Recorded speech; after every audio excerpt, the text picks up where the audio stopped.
Hey Spring Hill, hope you're doing well today. Just want to follow up a little bit about our sermon series, Marks of a Disciple, and what it looks like to be a follower of Jesus Christ.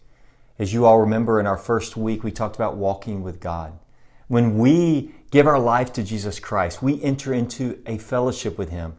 We become friends with Him. We enter into a partnership with Him. And part of the process of being a follower of Christ is walking in fellowship, in intimacy with this holy, awesome God that we claim to serve. And one of the things that we highlighted in that sermon was not making God a part of our life, but making God our life. That our life becomes in step with Him and that He is with us in all that we do. And we talked about ways that we could walk more effectively with God. Do you remember what they were? We talked about first texting with God. Those are those short snippet conversations that we have with Him as we acknowledge Him in the midst of every facet of our day. We also talked about reading with God.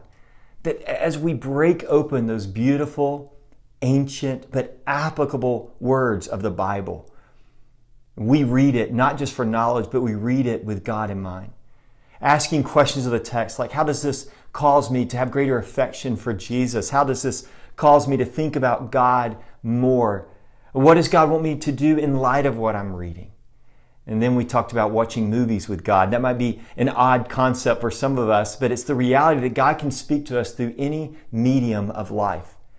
And that in every endeavor of life, we understand that God is with us. He's right there in the midst of our video watching. He's there in the midst of our internet browsing habits. He's there in the midst of our work meetings and our Snapchats. And then lastly, we talked about living with God.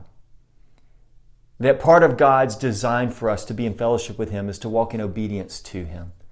He wants us to walk through life with Him right there and live in accordance to the ways that He has established for us. And if we want to walk with God, we need to walk the path that He has laid for us.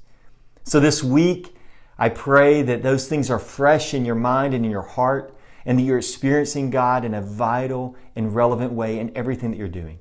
And I want to end this quick video for you the same way we ended our sermon.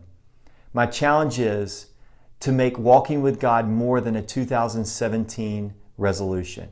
I pray that you'll make it a way of life. God bless you, and I'm praying for you.